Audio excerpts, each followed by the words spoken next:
செல்வி பயத்துல இருக்கிறத பார்த்து ஆகாஷும் இனியாவும் குழப்பத்துல இருக்காங்க. அம்மா ஏன் இப்படி பயப்படுறாங்கன்னு இனியா கேட்க, ஆகாஷ் அப்பாவும் செல்விக்கு ஏதோ பெரிய பிரச்சனை இருக்குன்னு நினைக்கிறேன்னு சந்தேகப்படுறார். அவங்களோட முகத்துல நான் பார்த்த பயம் சாதாரணமானது இல்லன்னு இனியா சொல்றா.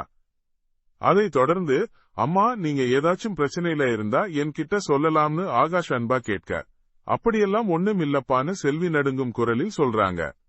இப்ப ஆகாஷ் கிச்சனுக்குள்ள வர்றார். இனியாவுக்காக சமைக்க முயற்சி பண்றார். ஆனா அவரோட சமையல் எல்லாம் ஒரே குழப்பமா இருக்கு. பாத்திரத்துல இருந்து புகை வருது. இனியா சிரிச்சுக்கிட்டே ஆகாஷ் கிட்ட வந்து, உங்க வேலையில கவனம் செலுத்துங்க, நான் சமைக்கிறேன்னு சொல்றா. 2 பேரும் சிரிக்கிறாங்க. நீ சமைக்கும்போது உன் முகம் ரொம்ப சந்தோஷமா இருக்கு. ஒருவேளை நீ சமையல்காரியா இருந்திருக்கலாமோன்னு ஆகாஷ் கேலி செய்ய, இனியா ஆமா நீங்க சொன்னது சரிதான்னு சொல்றா.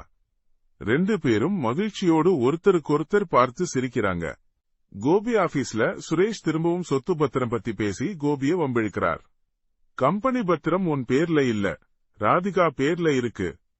அது ஏன்னு கேட்க கோபிக்கு கோபம் வருது. என் சொந்த விஷயத்துல ஏன் தலையிடுறன்னு சண்டை போடுறார். இது உங்க சொந்த விஷயம் மட்டும் இல்ல, நம்ம பார்ட்னர்ஷிப்ல நடக்கிற விஷயம். ராதிகா கம்பெனிக்கு புதுசா ஒரு பிசினஸ் பார்ட்னரை கூட்டிட்டு வரப்போறா. அந்த பிசினஸ் பார்ட்னர் தான் நம்ம கம்பெனியை வாங்க போறார்னு சுரேஷ் சொல்றார். இதை கேட்டதும் கோபிக்கு அதிர்ச்சியில் வாய் அடைத்து போகுது. நீ என்ன சொல்ல வர்றன்னு கோபி கேட்க, உங்களுக்கே தெரியும், ராதிகாவுக்கு நீங்க டைவர்ஸ் கொடுத்த பிறகு கம்பெனி அவங்க பேர்ல தான் இருக்கு. இப்போ கம்பெனி அவங்க கையில இருந்து போயிடுச்சு, என்ன ஆக போகுதுன்னு தெரியலன்னு சுரேஷ் சொல்றார்.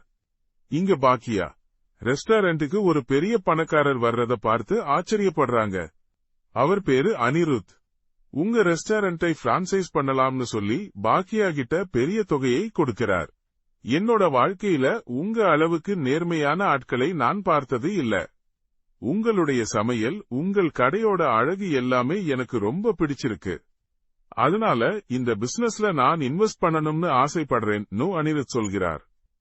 அவர் முகத்துல ஒருவித கணக்கிட்ட புன்னகை இருந்தாலும் பாக்கியாவுக்கு அவர் மேல சந்தேகம் வருது. இறுதியா ஆகாஷ் வீட்டுக்கு செல்விய தேடி ஒரு மர்ம ஆள் வர்றார். அவர் முகம் தெரியாதபடி ஒரு தொப்பி அணிந்திருக்கிறார். செல்வி பயத்துல நடுங்க.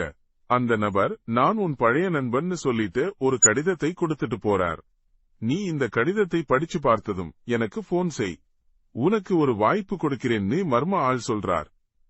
செல்வி பயத்துல அதை எடுத்து மறைச்சு வைக்கிறாங்க. அதை பார்த்த ஆகாஷும் இனியாவும் ஒரே அதிர்ச்சி.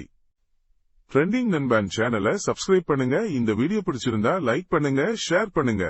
அடுத்த வீடியோல பார்ப்போம்.